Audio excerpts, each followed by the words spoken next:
over. Just let it end. You don't walk away from me. I had practiced what I would say. I'd rehearsed it in the mirror at midnight for 3 nights in a row, my voice low so none of the household staff could hear me through the walls. I'd rehearsed it while folding laundry I wasn't supposed to fold, because there were people paid to do that for me now. I'd rehearsed it in the bath, in the garden, in the back of the car when Marco drove me to the pharmacy and didn't speak to me for 20 minutes straight, which was normal, because nothing in this house involved speech unless it was necessary.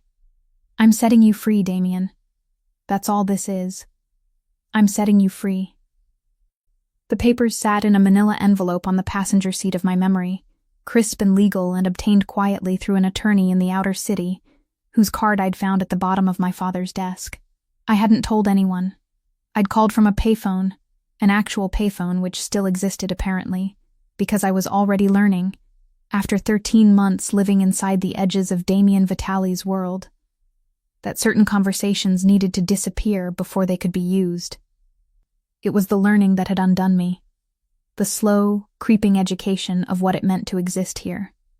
I walked down the corridor of the Vitale estate at 11:42 on a Thursday night, the envelope pressed flat against my chest, and both my hands wrapped around it like it might try to escape. The house was enormous, and mostly dark at this hour. Marble floors, ceilings so high the chandeliers hung in shadow. It had never felt like mine, not once in 13 months, and I'd stopped trying to make it so around month 4, when I finally understood that this marriage was a transaction, and transactions didn't require nesting. Light bled under the study door. He was always there late. I didn't know everything he did in that room. I'd learned not to ask questions I didn't want answered, but I knew it involved calls that lasted hours, documents that traveled by private courier, and men who arrived in expensive suits and left looking slightly smaller than when they'd arrived. Damien Vitale had a way of making rooms feel like they had been waiting for him specifically, like the dimensions of any given space quietly rearranged themselves to accommodate the gravity of him. I knocked twice, not because I was being polite, because I was giving myself 2 more seconds to turn around. "Come in." His voice was the same at midnight as it was at noon. Even, unhurried, like everything that mattered had already been accounted for and time was just a formality. I opened the door. He was at the desk, dark wood, enormous, covered in papers that he managed to make look organized. He had his jacket off, hanging on the back of his chair, sleeves rolled to his elbows, dark hair, silver just beginning at his temples, sharp jaw, eyes that were a specific shade of gray that I had never seen on another human being, the kind of gray that happened in skies before bad weather. He looked up when I entered, and his expression didn't change because it never changed, but something in those eyes did. A slight adjustment. Attention, fully given. "Elena." Not a question, not surprise, just my name placed down like a card. I stopped. My rehearsal evaporated. "I have something for you." I walked to the desk. My heels were quiet on the Persian rug. I set the envelope down in front of him and stepped back, like I had handed him a lit match and needed the distance. He looked at it, then at me. Then he picked it up, and I watched his hands, careful, precise hands, the kind of hands that had done things I preferred not to know about, as he opened the flap and slid the papers out. He read. He read the whole thing. Every page, every legal clause, every carefully worded statement about the dissolution of our marriage. I had expected him to stop at the first paragraph, to look up, to say something. He didn't.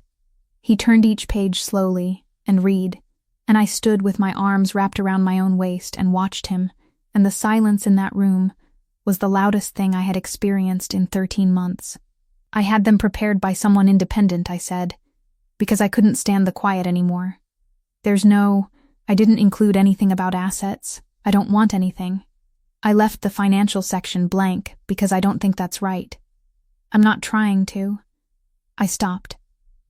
Started again. "I just thought it was time. For you. I thought you deserved to. I don't know. To have things be easier. He turned the last page. He set it down flat on the desk. He looked at me for a long, terrible moment that I couldn't interpret, and I felt myself filling with the specific anxiety of someone who has just confessed something and is waiting to find out whether it was received as gift or grenade. Then he picked up the papers, and he tore them, not furiously, not with rage. He tore them the way you'd tear something you had already decided on, with deliberate, measured force, and the sound, that clean, ripping sound, went through me like cold water. He tore them in half, then quarters. He set the pieces on the edge of his desk like they were something that no longer required his attention. Then he stood. He came around the desk. I didn't move. I don't think my body remembered how, and he stopped in front of me, closer than he had been in months. He was tall, and I had to look up, and I could smell the faint trace of the evening still on him, something dark and expensive. He didn't say anything. He reached up, slowly, and put one hand at the back of my head, and he pulled me forward, and he held me against his chest with the kind of steadiness that I had been pretending I didn't need for 13 months. My hands were caught between us, still folded. I didn't know what to do with them. Damien, don't. His voice was quiet, even still. But there was something underneath it, something pressed down and controlled that I had never heard before. Don't explain it again. I didn't. We stood there in the middle of his study with the pieces of my papers on the corner of his desk, and I could hear my own heartbeat, and I could feel his through his shirt, and neither of us moved for a very long time. I didn't understand it. I didn't understand any of it. I had walked into that room trying to set him free, and somehow he had made me feel like I was the one who had just been uncaged. I thought about pulling back. I thought about saying something practical, something that would return us to the careful distance we had maintained. But his hand was warm at the back of my head, and the room was quiet, and I was very, very tired of all the pretending. So I stayed. For the first time in 13 months, I just stayed.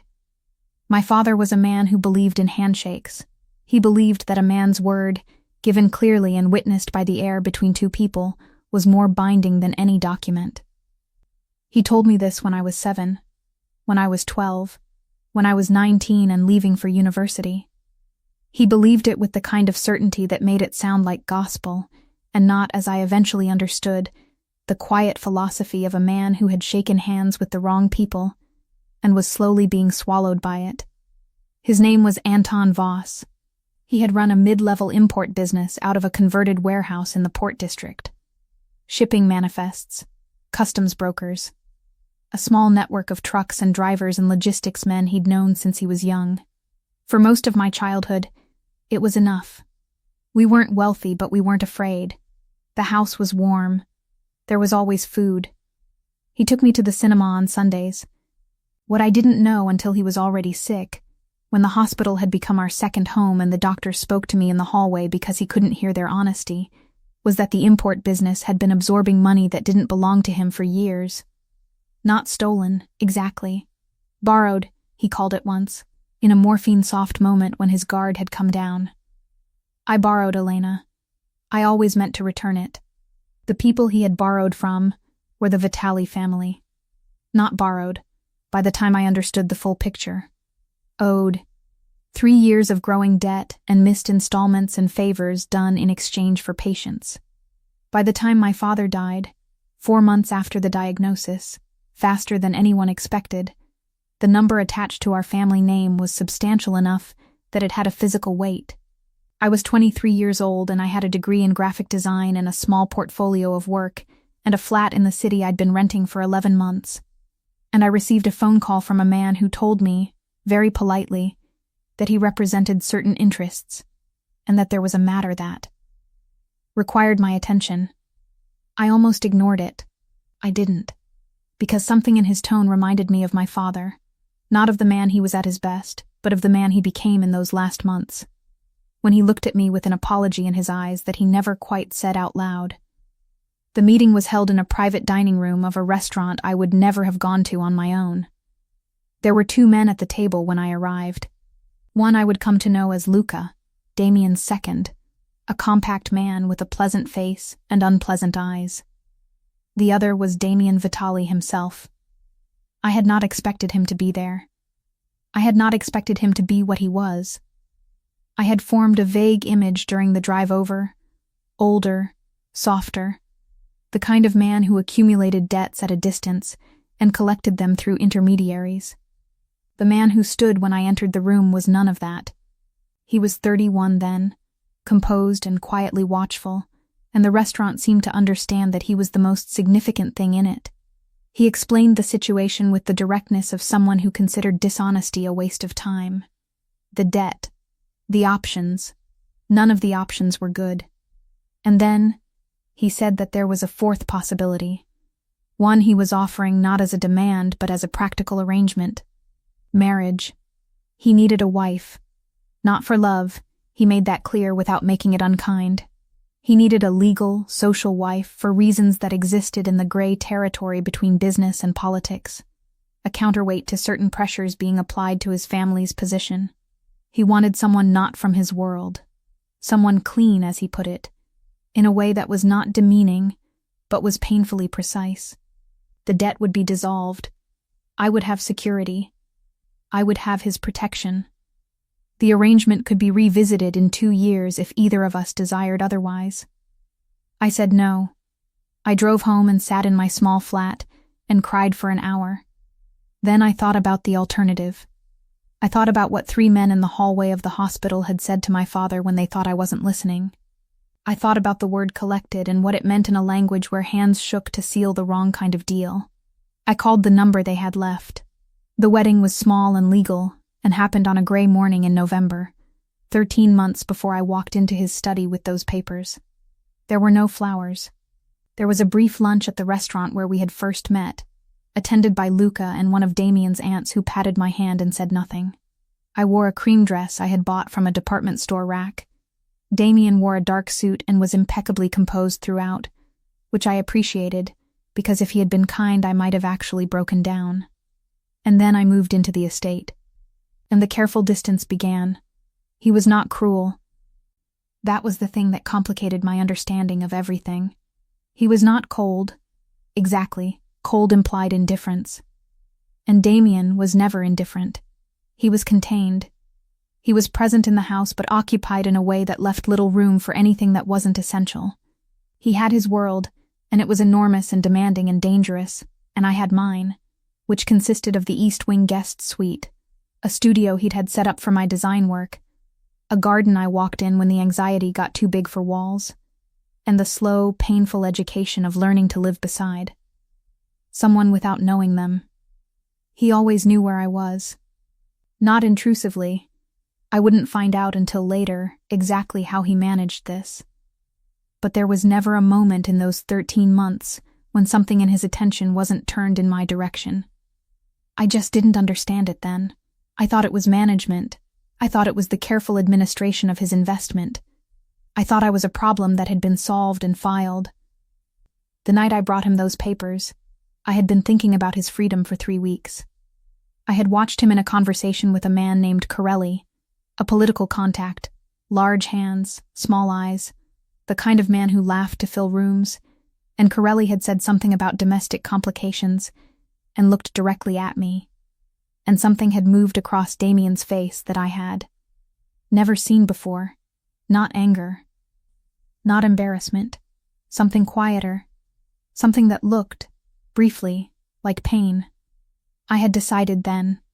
I had borrowed his name and worn his ring and lived inside the protection of his world for 13 months without contributing anything, and the least I could do was give him back the option to have a life that wasn't weighted by my presence. A real life. Whatever that looked like for a man like him. I hadn't accounted for him tearing the papers apart. I hadn't accounted for the way his hand felt at the back of my head, or the way I'd had to bite the inside of my cheek to keep from making any sound at all. I didn't sleep that night. I lay in the guest suite, my room, still the guest suite, after 13 months, and I stared at the ceiling and I tried very hard to understand what had changed, and what it meant, and whether I was a fool for feeling something warm where I had spent an entire year cultivating careful emptiness. I decided I probably was. I decided I should be more careful. I decided this at 3 in the morning, and by 4 I had completely failed at it, and I lay there in the dark with his heartbeat still remembered in my sternum. And I was afraid. Not of him. Of what I was becoming, quietly, in this house with its marble floors and its silences, and its man at the center who had just torn apart the only exit I'd built. The next morning arrived with the indifference of weather. I dressed carefully. I had learned early that in this house, being seen mattered in ways I didn't fully control, so I tried to appear composed even when I wasn't, which was most of the time. Gray trousers, a pale blouse, hair pulled back. I looked, in the mirror, like someone attempting to take up as little space as possible while still technically existing. Breakfast was usually solitary for me. Damien was gone early and back late, and the kitchen staff were professional and warm in a distant way, and I ate my toast and my coffee at the small table by the garden window, and read, or scrolled my phone, or simply watched the morning happen. It was a routine I had made my own through repetition and the quiet persistence of someone who had no better option. But when I came downstairs that morning, Damien was still there. He was at the long dining table, documents spread around him, a second coffee halfway through. He looked up when I entered. He did not say good morning. He watched me cross to the kitchen doorway, watched me come back with my coffee, and then he pulled out the chair to his left. Not across from him, to his left, which was proximity he had never offered before, and said nothing, which was somehow louder than an invitation. I sat. We ate. In silence. His silence, though, felt different from the silence of every other morning. It wasn't the silence of two people who had nothing to say. It was something else. Something with weight in it, texture. Like a room that has just held an argument and not yet aired. At 7:45, Luca arrived. He came through the side entrance the way he always did, with two other men behind him, faces I recognized by now, Marco and a younger one named Santi. And he stopped when he saw me at the table, and his expression did the very specific thing it always did when I was present. A contained, professional neutrality that told me nothing. "Morning," Luca said. "We have the Severin situation," Damien said, which was apparently enough of a response. He gathered his papers, stood, and then he looked at me. "Stay in the house today, Elena." Not a request. Not an explanation. A fact, placed calmly. I was going to the studio. I meant the small design office I'd started renting on the far side of the city, 3 hours a week, a tiny threading of my old life into the new one. Not today. He picked up his coffee, drained it, and followed Luca toward the east corridor, and the three of them disappeared in the direction of the private meeting room, and the door closed, and I was alone at the long table with a piece of toast and a very sudden, very complete awareness that I had been told. I sat with the feeling for a while, trying to untangle whether it made me angry or something else. It made me something else. That was worse. An hour later, I was in my studio space in the estate, not the outside office, the private one he'd had fitted for me, which I used on the days I wasn't permitted the external one, when I heard the voices. The meeting room shared a wall with the corridor that ran behind my studio. I had not known this for the first 4 months. I had discovered it by accident on a night when I couldn't sleep and walked the house at 2 a.m. and heard a voice coming through the plaster that made me press myself flat against the wall and stop breathing. I didn't listen in on purpose. But the wall was thin, and the voices were not quiet. And when you have been living in a house of careful silence for over a year, sound carries meaning the way water carries cold. Luca was speaking. Moreno's people were at the port last night. 3rd time this month. They're not buying. I know, if they're moving on the Severin contracts, they're not moving on the contracts. Damien's voice. Even. I could picture him standing at the window that faced the rear garden, which is where he always stood in that room. They're moving on something else. A pause. The girl, Luca. Carefully. Elena. Silence. They've been watching the estate perimeter twice a week for 6 weeks. Luca continued. The external drop points are inconsistent. They know about the marriage. Everyone knows about the marriage. They know she's not from our world. That she has no protection of her own. Another pause. Longer. The kind that preceded decisions. Double the East Gate rotation, Damien said. And I want to know who Moreno is speaking to inside the city. Damien. Luca's voice was the same careful neutral it always was. But there was something underneath it. If they're using her as leverage, if that's what they're building toward, you need to make a decision about exposure. The silence that followed was the longest one. I've already made it, Damien said. I didn't hear anything else. I stepped back from the wall and sat down on my studio floor, which I had never done before. I sat there for quite a long time with my back against the wall and my knees pulled up and my design tablet forgotten on the table, and I understood several things in quick, cold succession. The first thing I understood was that I was in danger. Not the theoretical kind I'd been keeping at the edges of my awareness for 13 months. The specific, named, organized kind. There was a family called the Morenos, and they were watching me, and they had been doing it for 6 weeks, and I had not known. The second thing I understood was that Damien had known. The third thing, and this one took the longest to settle, this one I turned over and over on that studio floor like a stone I wasn't sure I wanted to look underneath, was that he had already made a decision about me, about keeping me, and he had made it before I walked into his study with those papers. Before the envelope, before the tearing, I had thought I was setting him free. He had already decided I wasn't going anywhere. I pressed my palms flat against the cold floor and tried to breathe slowly and thought, you should be angry about this. You should be furious. You should feel trapped. I waited for the anger. It didn't come. What came instead was something quieter and more confusing and entirely unwelcome, and I sat with it on the floor of my studio for the better part of an hour before I trusted my legs enough to stand up again. The message arrived on a Tuesday. I found it slipped under the garden gate, not the main entrance gate, the small iron one at the back of the property that opened onto the service lane, the one I used on mornings when I walked the perimeter for air. The envelope was cream-colored, plain. My name written on the front in careful, unfamiliar handwriting. Elena. Not Mrs. Vitali. Not a formal address. Just my first name. Written by someone who knew me as a person and not a position. I stood in the garden with the morning still soft around me, dew on the hedges, the smell of someone's breakfast coming from the kitchen, and I looked at that envelope for a long time before I opened it. Inside was a single card, printed, not handwritten. The text was brief. You married a dangerous man. You don't have to stay. We can help you leave, safely, quietly, with your life intact. Think about it. When you're ready, leave a white handkerchief on the east garden fence before noon on any given Thursday. No signature. No contact information. Just that. Clean, confident, patient. The card of people who had done this before and knew how to make a door look open. I stood there and read it 3 times, and then I folded it back into the envelope and put it in the pocket of my cardigan and walked back inside and sat in my studio and shook. Not from fear of the card. That came later. I shook because of how immediately I had thought, I should show this to Damien. Not, I should take this seriously. Not, this is my exit, finally. Not, someone is offering help.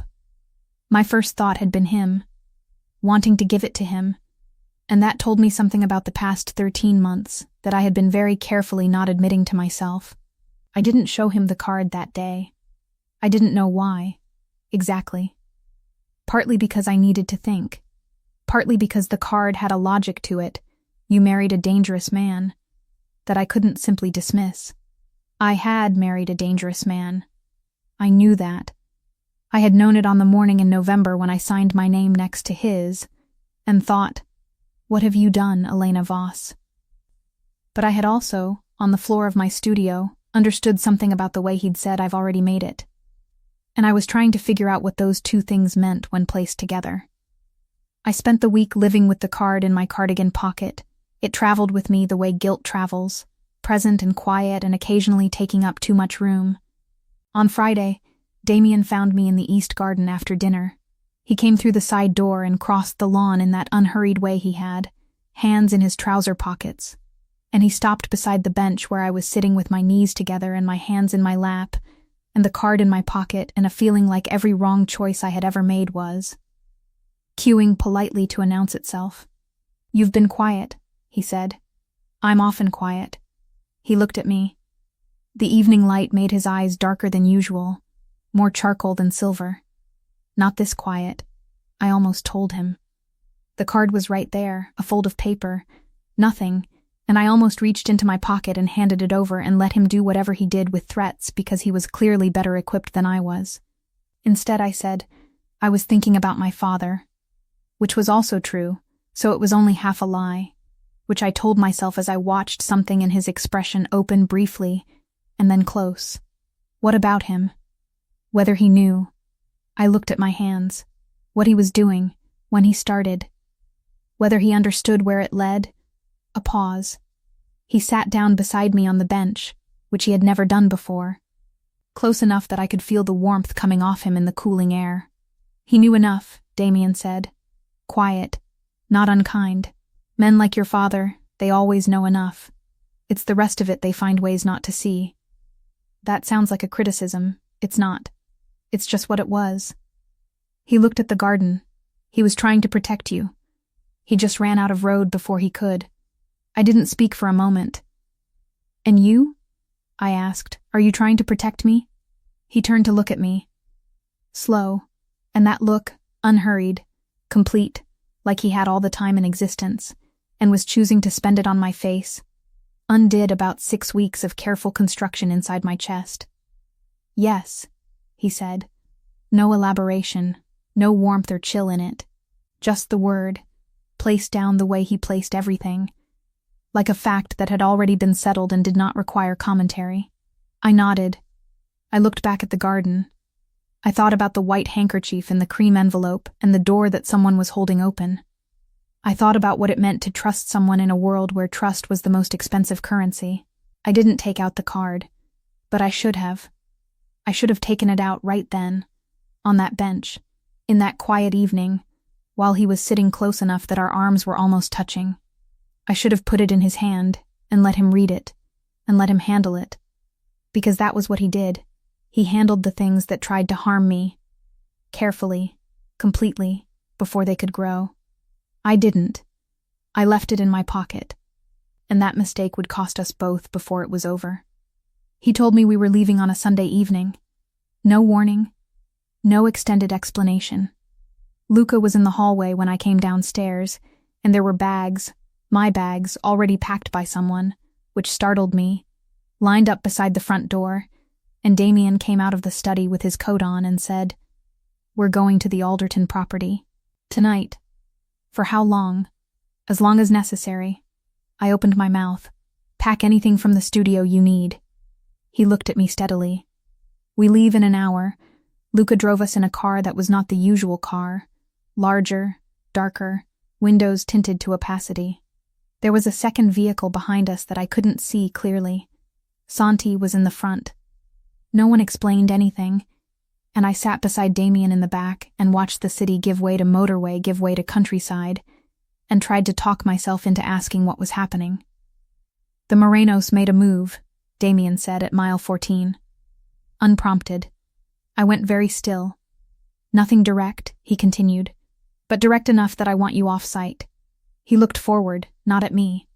"The Alderton property is outside their operational network. Smaller footprint, easier to manage. What kind of move?" "A beat. The kind that requires us to change arrangements." I thought of the card in my old cardigan pocket, left behind, now, in the room I'd packed in 40 minutes. I thought about the neat, careful text. "We can help you leave." I thought about how the Morenos, whoever they were, had known my name was just Elena. "How long have you known they were watching me?" I asked. He was quiet for a moment. "Since they started." "That was 6 weeks ago." "Yes." I turned to look at him. In the dark of the car, his profile was cut from something severe, jaw and cheekbone, and the line of his throat, composed and forward-facing. "And you didn't tell me, no. Why?" He turned to look at me then, and in the darkness of the moving car, something crossed his face that wasn't his usual composure. It was something more careful than that. Something that had been considered at length before being carried. "Because I didn't want you afraid without reason," he said. and because knowing wouldn't have changed what you could do. I could have been careful. You're not trained for this kind of careful. That should have made me angry, the condescension of it, the quiet assumption that I was too small for my own information. And maybe it did make me angry, a thin, clean thread of it beneath the other things. But the other things were louder, and one of them was this. He had been watching a threat build for 6 weeks, and had said nothing to me because he did not want me afraid. And I didn't entirely know what to do with that. The Alderton property was 2 hours outside the city. It announced itself through a long iron gate and a private road lined with old trees, and when it came into view it was a low stone manor house, smaller than the estate, darker in color, surrounded by grounds that fell away toward a lake on 3 sides. It looked like the kind of house that had been built with privacy as its primary architectural principle. Luca and Santi made a sweep of the building before we went inside. Standing in the drive with the night air cool and the smell of water on it, I watched Damien watch them move, and I understood for the first time, in a way that my body understood rather than just my mind, the calculation of it. The constant assessment of space and risk and position. He stood with me behind him, not quite touching, one hand loose at his side, and he watched the building like it might rearrange itself without permission. Inside, the property was spare but warm. Someone had prepared it, fires lit in 2 rooms, food in the kitchen, clean sheets on the beds. There were 3 bedrooms. Luca and Santi took the 2 closest to the entrance. Damien showed me the 3rd. It was at the end of the upstairs corridor, large windows overlooking the lake, a writing desk, a bed with heavy linens. He put my bag on the chair. He opened the window an inch because I had told him once, early on, that I couldn't sleep in sealed rooms, and the fact that he had remembered and acted on it without being asked made me press my nails into my palm. "The locks on the windows are bolted from inside," he said. "Don't open them past this point." "Okay." He moved toward the door. "Damien." He stopped. I didn't know why I'd said it. I turned it over for a second, the reason I'd reached for his name, and found something I wasn't ready to examine closely. Is Luca staying both nights?" Something flickered. "Yes." "And you'll be here? You're not leaving again for the city?" Another pause. Longer. "I'm not leaving," he said. "I'll be at the end of the hall." I nodded. Looked at the window. "Good," I said quietly, which was more honest than I'd intended. He left. I heard his footsteps down the hall, unhurried as everything he did, and I sat on the bed in the spare stone room with the lake visible in darkness beyond the glass, and tried to have a measured, rational relationship with the fact that I was glad he was staying. In the days that followed, we existed at a reduced distance. There was nowhere to retreat to in the Alderton house. No long corridors, no separate wings. We ate at the same small table because there was only one table. We walked the grounds in the mornings, first separately, then, by the 3rd day, together, which happened without discussion, which was how most of the important things happened between us. He pointed out the names of trees he knew from his childhood summers in the countryside, which was such an unexpectedly ordinary thing that I'd had to look away. He asked me once what I'd been working on in my studio before the move, and I told him about the brand project I'd been developing. A small music label, nothing significant, and he listened the way he did everything, completely, without interruption, and asked 2 questions that were intelligent. Enough to embarrass me because I hadn't expected intelligence there, hadn't expected interest, hadn't expected him to be curious about the ordinary architecture of my work life. The evenings were harder. We were inside, and there was only the sitting room with its fire, and whatever he was working on was spread on the low table, and I was sketching on my tablet, and we didn't talk much, but the silence had changed. It wasn't the silence of 2 people maintaining careful distance. It was the silence of 2 people who had stopped needing to maintain it quite so hard, and weren't sure what to do next. On the 4th night, he fell asleep in the armchair. I saw it happen. The slow lowering of his defenses, the way his hand with the document in it relaxed and the pages slid, the measured evenness of his face going truly quiet for the first time I had ever seen. He looked younger. He looked, briefly, like a person rather than a system. I should have woken him and told him to go to bed. I covered him with the throw blanket from the sofa instead, And then I went to bed, and I lay in the lake view room and stared at the ceiling and let myself feel all the things I'd been managing at careful arm's length, and I was very thoroughly terrified by most of them. By the 6th day, I missed my friend. Her name was Cora. We had been friends since university. She'd studied journalism. I'd studied design.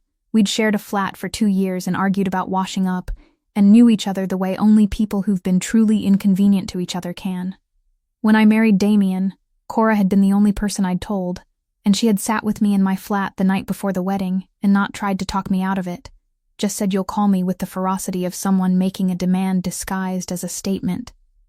I had called her, occasionally, carefully, from the estate phone that Damien's staff had told me, politely, on my 3rd day in residence, was private and secure. Secure, I had understood, meaning monitored, so I had eventually moved to calling from my mobile, which I had told myself was private, which I had mostly believed. I had not called Cora since the Alderton move. There was something in the intensity of the relocation, the urgency of Luca's sweeps, the careful window locks, Damien's watchfulness, that had made me understand, at a body level, that something was genuinely wrong. And for 5 days I had been disciplined. On day 6, I broke. It was afternoon. Damien was in the back study doing whatever he did. Luca had driven to town for supplies. Santi was at the perimeter. I was alone in the sitting room, and I was lonelier than I had allowed myself to acknowledge. And I was scared, not the sharp, immediate kind, but the low chronic kind that had been building since the garden gate and the cream envelope, and all the things I hadn't told him. And I called Cora. She answered on the 2nd ring with Elena. "Oh my God. Where are you? I've been." "I'm fine," I said, too quickly. "I'm okay. I'm somewhere outside the city for a bit. I can't explain. But I'm fine. You sound like you're not fine. I stopped. I don't know. Things are complicated. With him? With everything." I pressed my hand against my forehead. I tried to give him divorce papers and he tore them up. A long silence. Then, he tore them into pieces. Elena. Cora's voice had a texture to it now. That's either very romantic or very alarming. "I know." "Which is it?" "I genuinely don't know. We talked for 11 minutes. I know because I watched the call timer on my screen, telling myself I would stop at 10 and then at 11 and then cutting it off myself with a sharpness that surprised Cora. Because something had moved in the house, a door, a footstep, and I felt suddenly, viscerally guilty in a way I couldn't articulate. I needn't have bothered cutting it off. The damage was already done.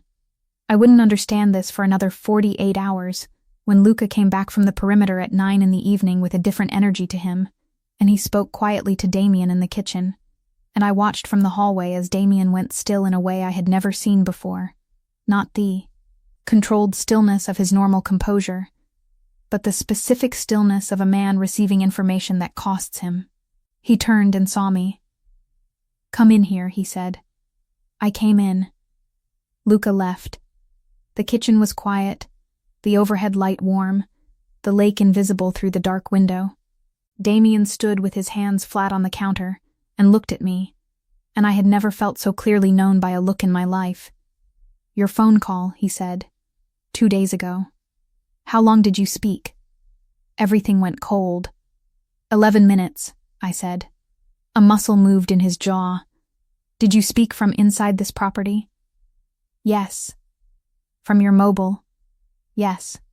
He looked away, to the window. "The Morenos have a cell intercept network in this county. We knew about it. I should have taken your phone when we arrived." He exhaled once, controlled. "They have a triangulation from this cell zone." I felt sick. "They know where we are. They have a radius. They don't have the exact property yet." He looked back at me. "But they will within 12 hours. Damien, I didn't think about. I know. I just needed to hear someone. I stopped. The word trusted had almost come out of my mouth, which would have been a small catastrophe given everything. I know, he said again. Different this time, less a judgment and more a weight he was carrying. I know. I wanted to cry. I didn't. because crying would have felt like making it about myself, and this was my mistake, and other people were going to pay for it, and that was a specific kind of horror that didn't reduce to tears. "What do we do?" I asked. "We move tomorrow at 5. Different property." He pushed off the counter and crossed to the doorway, and then he stopped.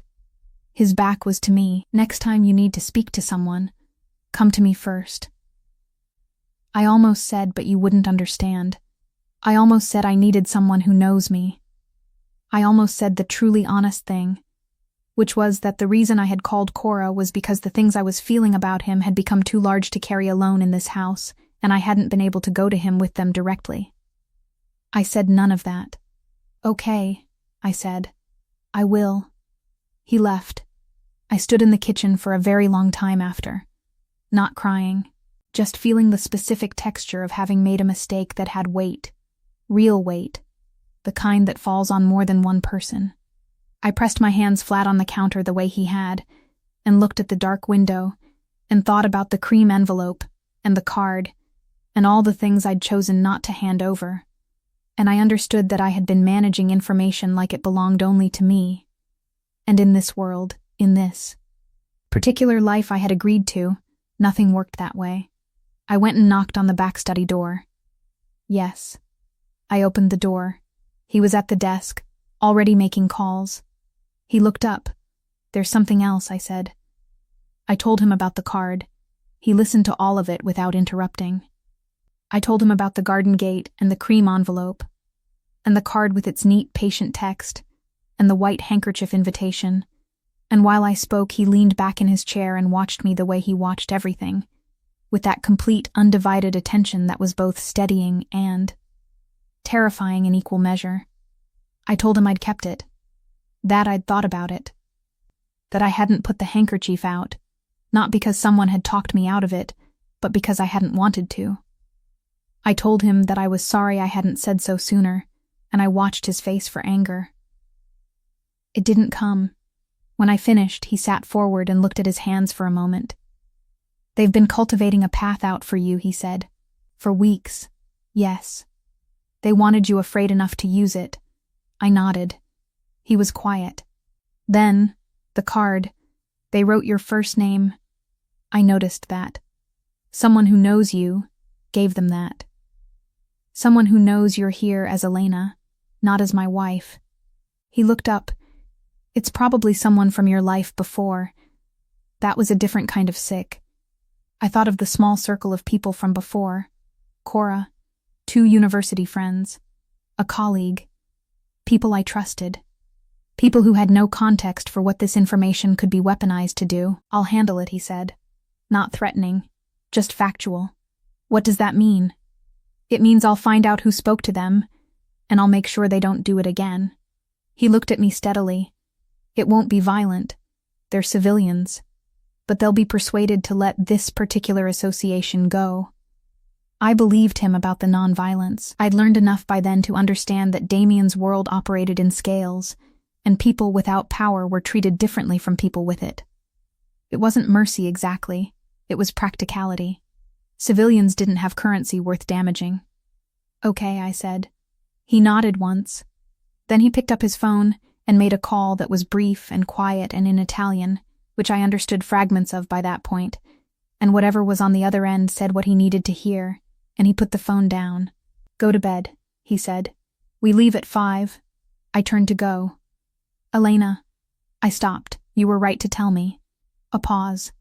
"Both things." I went to bed.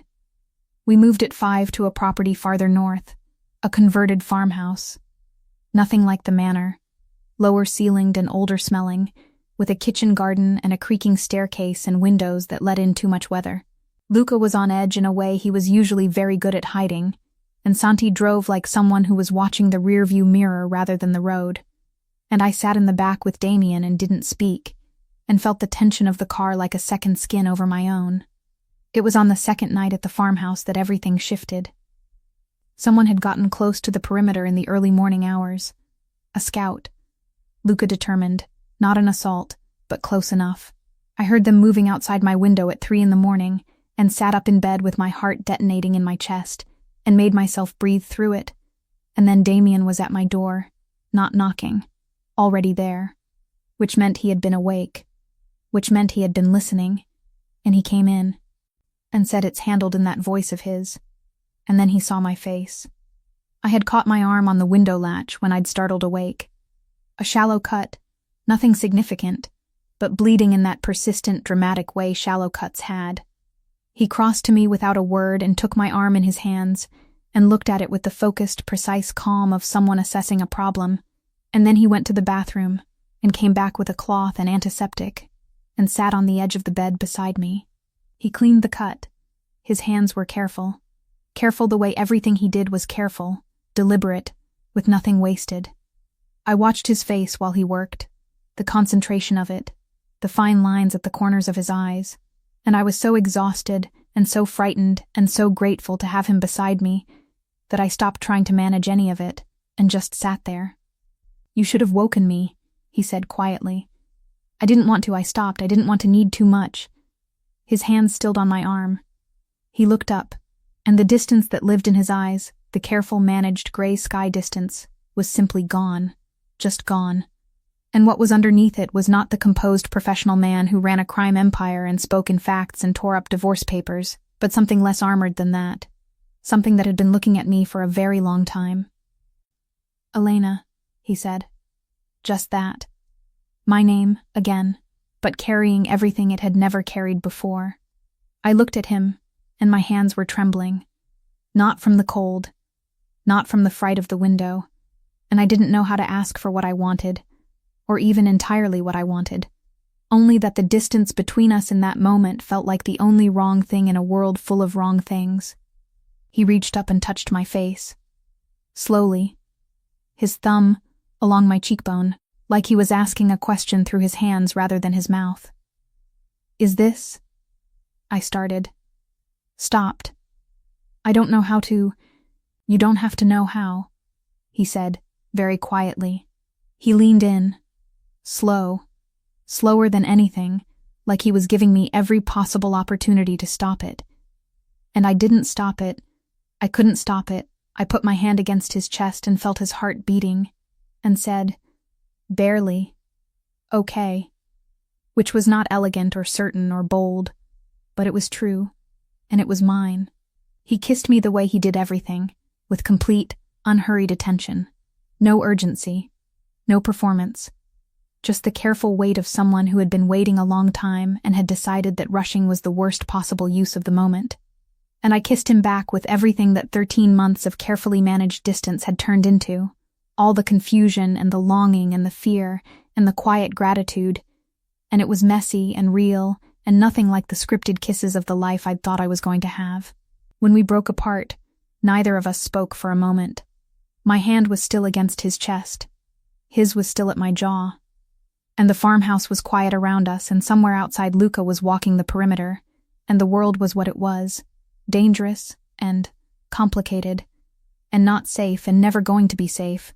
But in that room, in that moment, it was very still. "I've been afraid," I said, not sure what I was confessing. "I know." His thumb moved once slightly. "So have I." I looked at him. "You're not afraid of anything." "I was afraid," he said, "that you were going to leave." I held that, turned it over carefully, looked at the man who had torn the papers and said I've already made it, and doubled the gate rotation and moved us to 3 different properties, and told me quietly, 6 nights ago I'm not leaving, and understood, slowly, that none of it had been management. "I wasn't going to leave," I said. He looked at me for a long moment. "I know," he said. "Now." We sat on the edge of the bed, and the night sat around us, and the fire had burned down in the grate, and it was cold enough that eventually he reached for the blanket at the foot of the bed and pulled it around both of us. And we stayed like that, just that, until the window turned gray with. Morning and Luca knocked on the door, and the world remembered itself. The attack came 3 days later. It came not at the farmhouse. By then Damien had moved us again, a quick relay north to a safe flat in a coastal city, narrow streets, a building without a lobby, stairwell that smelled of salt and old stone. Luca had said the farmhouse route was likely compromised. We'd left in the middle of the night. The flat was on the 4th floor. 2 rooms, a window overlooking a street too narrow for cars. I had stopped being surprised by the places we moved through, which told me something about how much had changed in me since the estate, since the marble floors and the guest suite and the 13 months of careful maintenance. It was a Tuesday when it happened. Damien had left the flat that morning. He'd told me the night before that there was a meeting in the city he couldn't defer, something to do with the Severin situation, with the political contacts who were apparently getting nervous about the Moreno activity. He'd looked at me for a long moment before he left and said Luca would stay with me, and I'd said fine, and he'd left, and I had not let myself watch him go from the window, because I had told myself I wasn't the kind of woman who watched men leave from windows. I watched from the window. He disappeared into the narrow street, and I stayed at the glass for a while longer, watching the ordinary morning. A baker unloading from a van, a man walking a small dog, the unremarkable theater of a city going about its business. And I thought about how strange it was that I had lived inside something extraordinary for over a year, and the most frightening thing about it, in that moment, was a man walking away down a narrow street. The attack wasn't on me. I want to be clear about that, because it matters. The attack was on Damien. It came in the form of information first.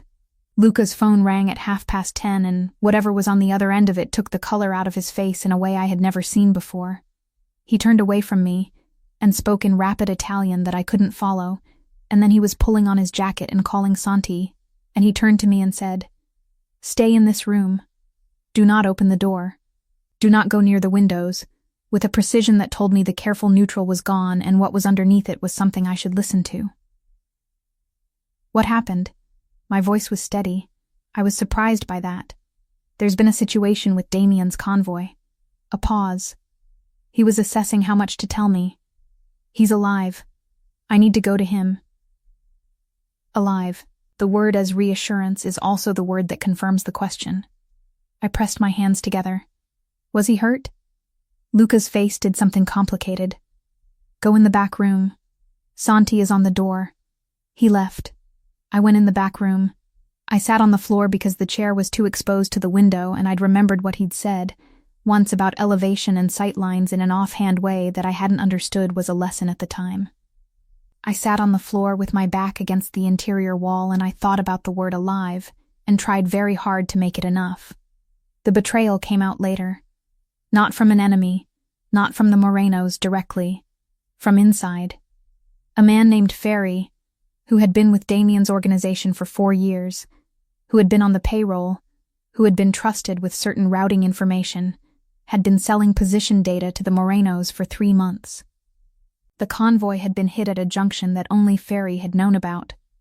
2 men from the convoy were injured. 1 badly. Damien had a cut across his left forearm from broken glass, and a bruise along his ribs from the door of the car. And when Luca brought him back to the flat that evening, I was in the kitchen, and I heard the door, and I came out and I saw him. He was upright, composed.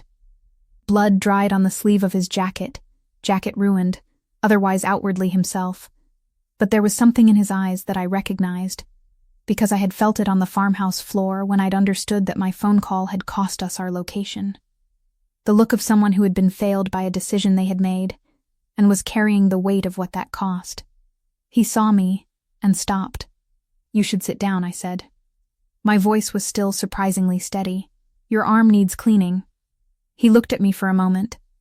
Then he came into the kitchen and sat at the table, and I got the first aid kit that Santi kept in the cabinet, and I cleaned the cut on his arm the way he had cleaned mine on the farmhouse bed, and his sleeve was rolled up and my hands were working and neither of us spoke. Halfway through I felt him watching my face. "It wasn't your fault," he said. "What happened today?" I looked up. "Ferry was in place before you called Cora." His voice was very even. The phone call narrowed a perimeter. "This was already built. You don't have to. I'm not being kind," he said. "I'm being accurate. You made 1 mistake. I made several. Ferry is mine." I held that for a moment. The acceptance of it, the way he took responsibility without theater, without self-flagellation, just as a statement of what was true. And I thought, this is what it looks like when competence costs emotional peace. It costs it quietly, with a cut arm and dried blood on a ruined jacket, sitting in a kitchen in a coastal city while someone who shouldn't love you tends to you. I finished cleaning the cut. I put the bandage on carefully. I left my hand on his arm after. Not intentionally, just I didn't move it, and he looked down at my hand and then up at my face, and something passed between us that was not romantic, not exactly, but was more intimate than anything that had come before because it was just true, just real, without distance or management or the careful architecture of people who haven't decided yet. What happens to Ferry? I asked. A beat. He's already handled. I nodded. I thought about asking what that meant. I decided not to. Not because I was naive, I had long since stopped managing my naivety about this world, but because there are things you carry the knowledge of and things you don't, and I was choosing carefully now about what I picked up. Damien. I looked at him. Is it over, the Morenos? Not yet. He turned his hand over on the table, his palm up, and I realized he was waiting for me to decide whether to take it. Soon, I put my hand in his. He gave me a choice. 3 days after Ferry, when the immediate aftermath had settled into the particular quiet that follows violence, not peace exactly, more like the world holding its breath, Damien called me into the back room where he'd been working, and he sat across from me with his hands on the table and he told me what he'd arranged. A new identity, clean documents, a flat in a city in the north of France that he had already purchased, furnished, set up with a 3-year financial cushion, a contact person, not connected to any family or network, someone who would check in monthly, a life, modest and specific, that I could disappear into and never be reached. This is still on the table, he said. It doesn't close because of what happened between us. You need to know that it's still a real option. I looked at him. The cut on his arm was 3 days old now, beginning to close. The bruise on his ribs I hadn't seen but knew was there. He was composed and forward-facing and was offering me a door with a kind of steadiness that cost him something. I could see it costing him. In the slight tightening around his jaw, in the way his hands lay very deliberately flat and still. Why are you telling me this? I asked. Because you came into this marriage for a reason that had nothing to do with love, and you should leave it or stay in it for a reason that has nothing to do with fear. I was quiet for a long time. I thought about the France flat. I could picture it easily. I had an artist's imagination for interiors. Small, probably. Good light. Close to a market. A life that was mine alone, without marble floors or men who spoke Italian in corridors at 2 a.m, without the particular terror of watching someone important to you, come through a door with blood on their jacket. It would be safe. It would be quiet. It would also be, I understood with a clarity I hadn't expected, profoundly empty. What do you want? I asked. Something moved in his face. He wasn't expecting that. What I want is not the relevant variable. It is, to me, a pause. The longest pause he had ever given anything. I want you to stay, he said. Quiet. Simple. But I want you to stay because you chose to, not because you didn't know there was another option. I stood up. He watched me. I walked to the door, which was the logical direction, and I got my coat from the rack and I put it on, and I went downstairs and outside into the salt cold air of the street. And I walked. Santi materialized behind me at a distance which I expected, and I didn't acknowledge it, and I walked for 20 minutes down the narrow streets with the sound of the sea somewhere close, and the cold on my face, and the France flat very clear in my imagination. I got to the car at the end of the street, the one Luca had pointed out that morning as the departure vehicle, if needed. I stood beside it. I stood there for 4 minutes, maybe 5. I thought about the garden of the estate in the early morning, how it smelled before the day started. I thought about the armchair, the throw blanket, the way he'd fallen asleep with the documents in his hand. I thought about his voice saying, "So have I," in the dark of the farmhouse. I thought about the word alive and what it had done to me when Luca said it. I thought about a life in France with good light and a market nearby and an emptiness I could feel, right now, from this street, like a room with no furniture. I turned around. Santi was behind me at the distance, hands in pockets, face patient and carefully non-expressive. He had the look of a man who had been in this situation before, waiting to see what women in important situations decided. I walked back, up the stairs, down the narrow hall.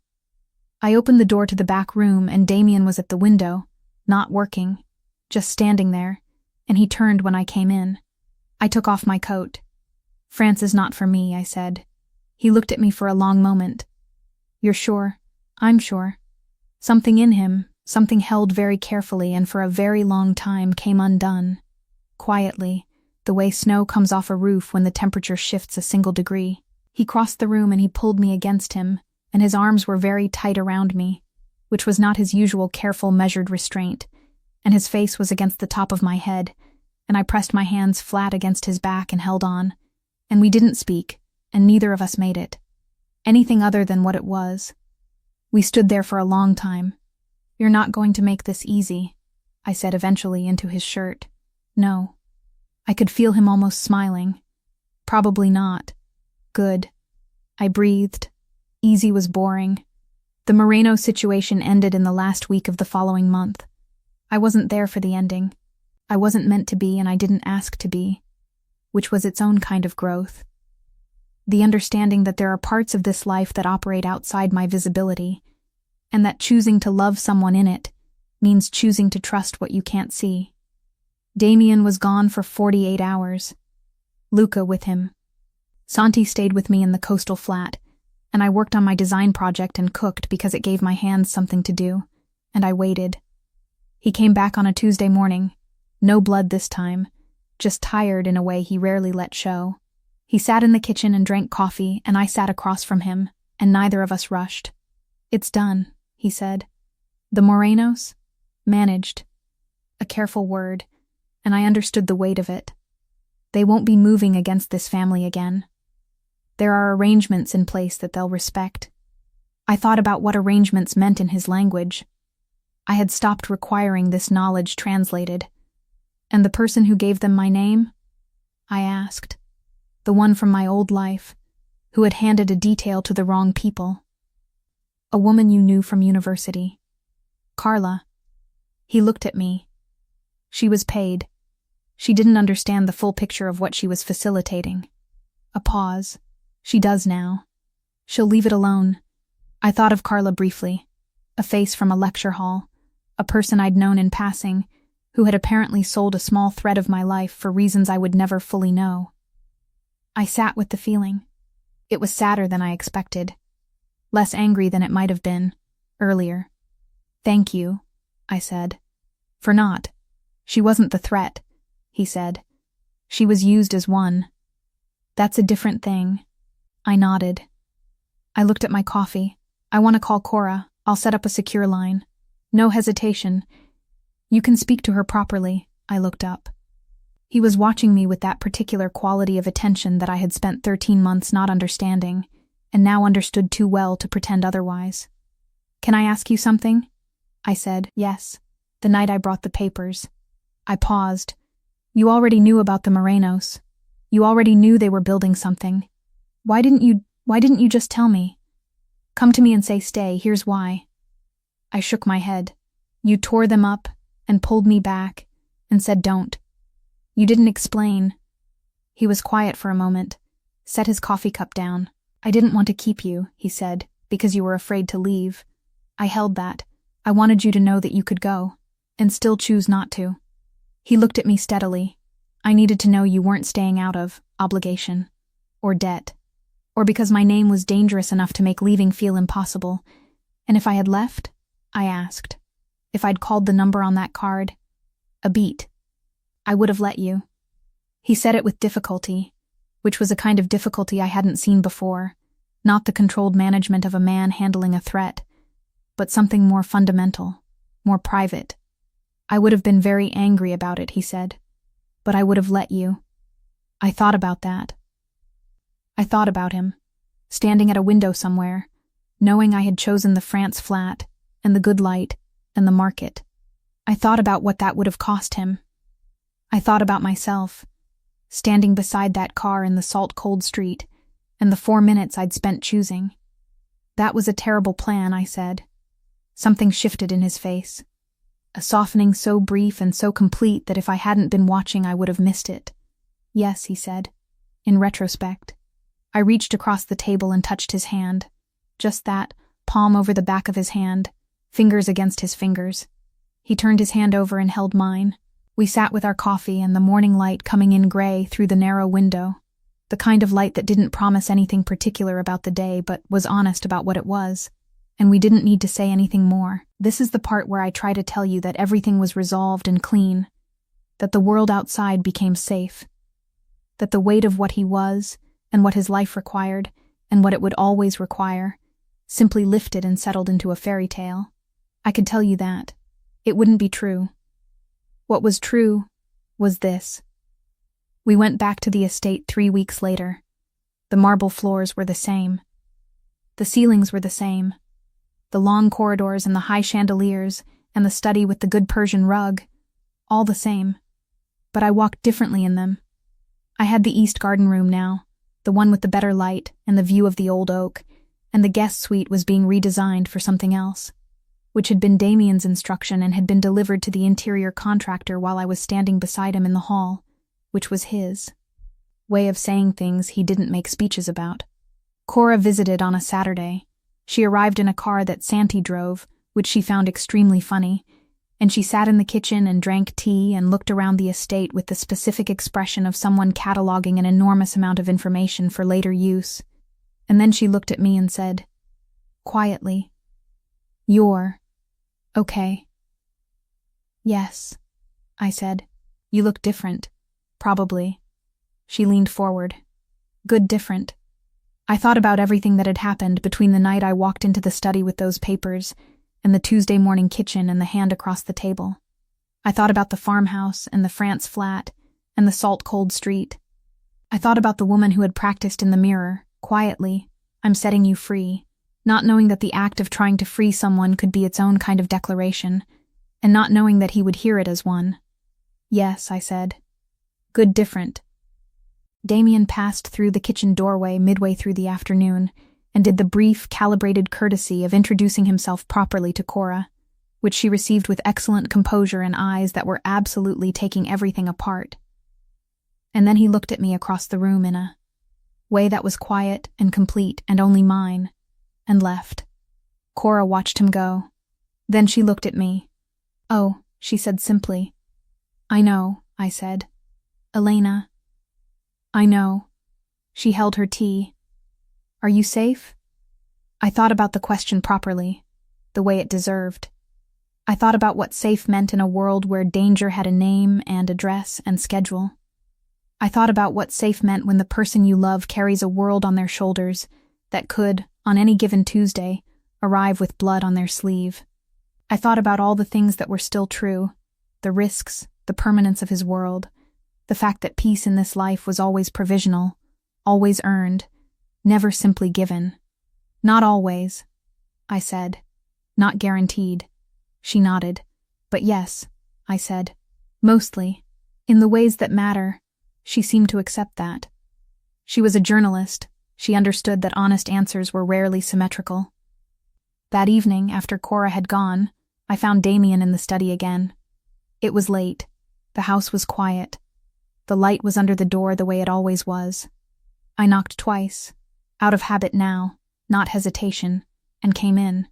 He was at his desk. He looked up.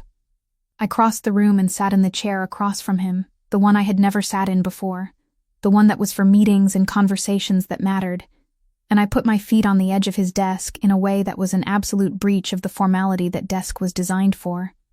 And he looked it. My feet, and then he looked at me, and something in his expression was so close to amused that I felt it like warmth all the way down. "You're staying," he said. Again, not a question. A statement that was also, quietly, a miracle he was still getting used to. "I'm staying," I said. Confirmed it. Let it be final. He reached over, unhurried as everything, and wrapped his hand around my ankle. Not possessive. Not a demonstration. Just. Present. Just there. Outside, the estate was quiet. Somewhere, the old oak in the garden was doing what trees did, breathing in the dark, putting down roots, existing in the patient way of things that have decided where they belong.